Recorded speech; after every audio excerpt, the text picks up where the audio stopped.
आंधियां बन के आए जिंदगी के फिकर, आंधियां बन के आए जिंदगी के फिकर।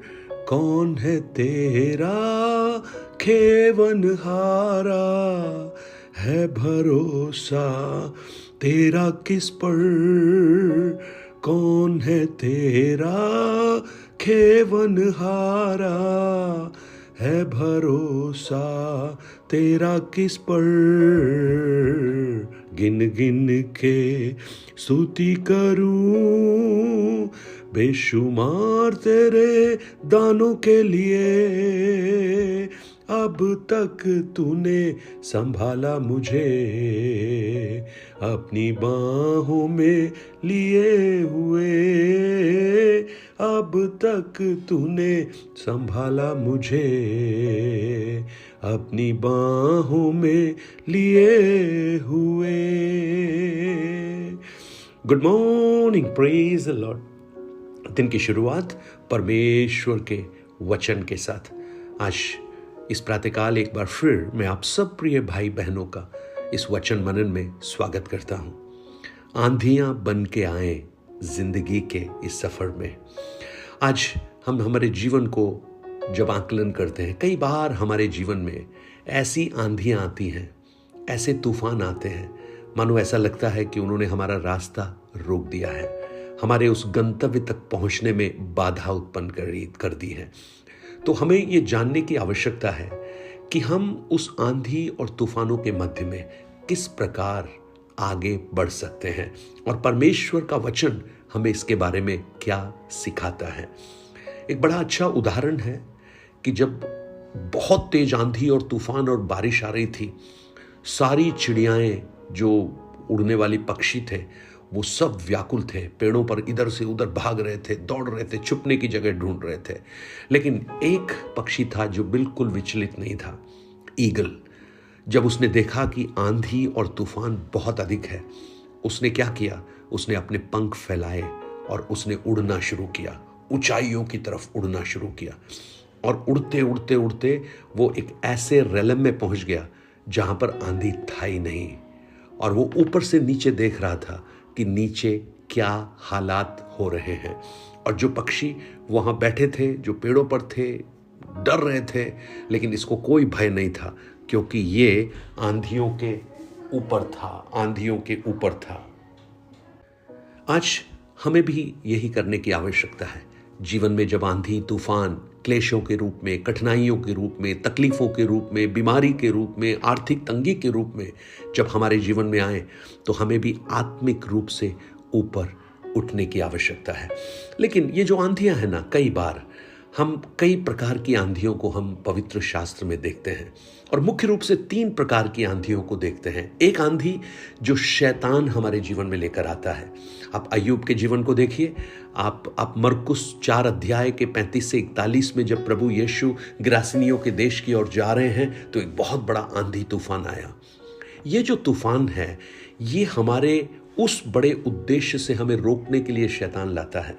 उस परमेश्वरीय उद्देश्य जो हमारे जीवन में कार्य कर रहा है, जिस बुलाहट को लेकर हम चल रहे हैं, उस बुलाहट को हमें रोकने के लिए वो आंधी को लेकर आता है।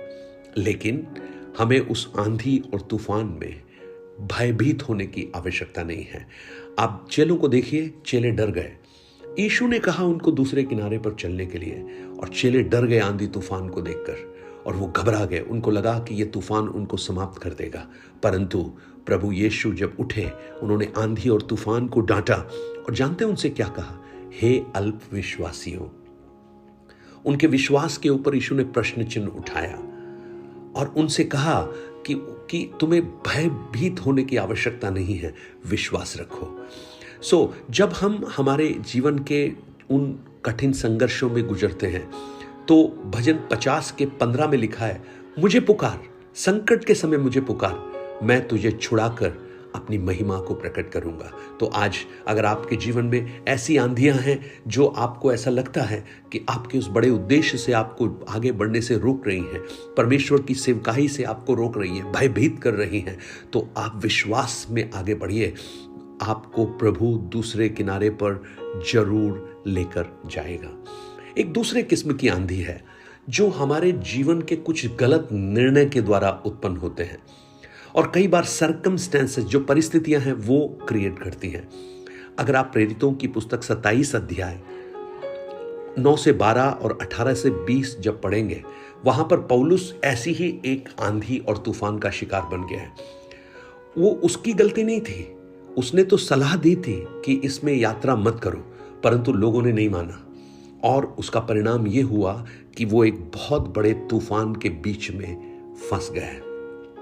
और जब तूफान इतना भयंकर था, ऐसा लगा कि सब कुछ खत्म हो गया है, तो परमेश्वर के दूत ने उसको दर्शन दिया और कहा किसी की भी हानि नहीं होगी, सिर्फ जहाज की और माल की होगी। तो देखिए, ये जो जीवन में कई बार ऐसे आंधी और तूफानों के बीच में हम आते हैं जब हमारे खुद के निर्णय या दूसरों के निर्णय के द्वारा हम समस्या में पड़ जाते हैं। सो आज मैं आपको प्रोत्साहन देना चाहता हूं, आप कोई भी ऐसा निर्णय मत लीजिए जो दूसरों को आंधी तूफान के बीच में ढकेल दे या दूसरों को परमेश्वर की उपस्थिति से दूर करने का प्रयास करना प्रारंभ करें। आप अगर दाऊद के एक गलत निर्णय जो बतशेबा और दाऊद के जीवन में हुआ, उसके द्वारा उनका बेटा जो है वो एक बहुत बड़ी दुविधा में आ गया। सो आप ये विश्वास रखिए कि परमेश्वर आपको कई बार उन आंधियों के मध्य में प्रोत्साहन देने के लिए लेकर चलता है। सो आप उनमें निराश ना हो, परंतु याद रखें, कोई भी निर्णय ऐसा ना लें जो आपके जीवन में समस्याओं को उत्पन्न कर सके। अपने व्यक्तिगत जीवन में, पारिवारिक जीवन में, अपने कॉलेज स्कूल के जीवन में, आर्थिक बातों में परमेश्वर पर भरोसा रखिए। नीति वचन 3 उसका 5 और 6 क्या कहता है? अपनी समझ का सहारा नहीं लेना, परंतु संपूर्ण मन से यहोवा पर भरोसा रखना, तब वो तेरे लिए उत्तम मार्ग निकालेगा। Praise the Lord.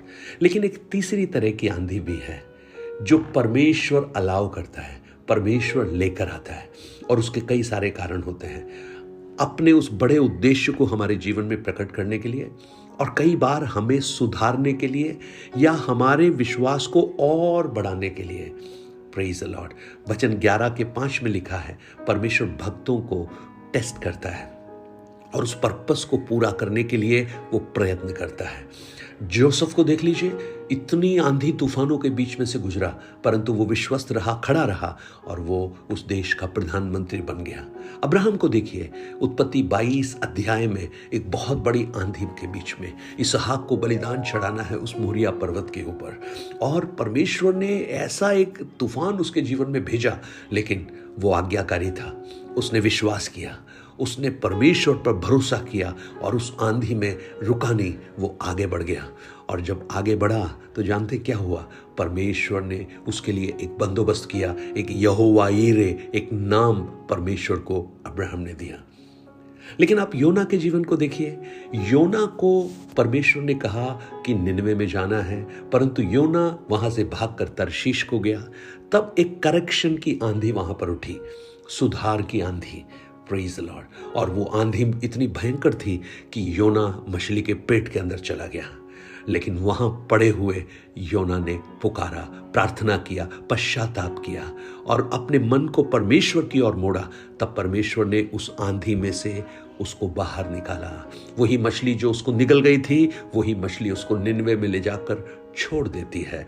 प्रियो, कई बार हमारे जीवन में ऐसे सुधार की आंधी, सुधार का अनुशासन प्रभु लेकर आता है, और जब वो लाता है तो हमें ये समझ जाना चाहिए कि ये परमेश्वर की ओर से मेरे लिए सुधार की एक छड़ी है, और उसको समझकर उसके अनुसार हमें आगे बढ़ने की आवश्यकता है।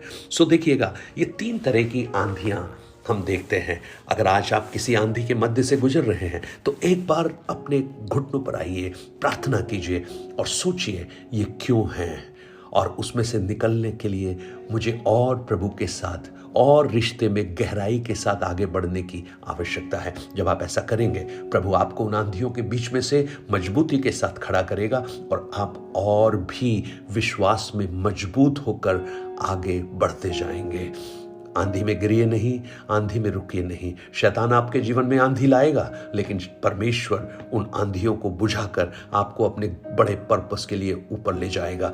जब आप अपने गलत निर्णय के कारण कुछ कामों को करेंगे, उसको सुधारें और निश्चित करें कि आगे से हम ऐसे गलत निर्णय नहीं लेंगे जिससे हम आंधियों में जाएं। और तीसरा, परमेश्वर जब कुछ आंधी लाए तो उसको समझ जाना कि ये एक सुधार का या मेरे विश्वास की बढ़ोतरी का या मुझे उस परमेश्वर के बड़े पर्पस को पूरा करने के लिए ये आंधी आई है। इसलिए अपने आप को उसके हाथों में समर्पण कीजिए। धन्यवाद प्रभु इस वचन के लिए जो आपने आज हमें दिया है। हम प्रभु आपके चरणों में अपने आप को समर्पण करते हैं और प्रार्थना करते हैं आपकी दया और करुणा को हर एक के ऊपर प्रकट कर, हर आंधी तूफानों के मध्य में आप रास्ता दिखा। धन्यवाद आपने प्रार्थना को सुना। प्रभु यीशु मसीह के नाम से मांगता हूं पिता, आमीन आमीन। God bless you. परमेश्वर आपको बहुत आयास से आशीष दे। Have a blessed day.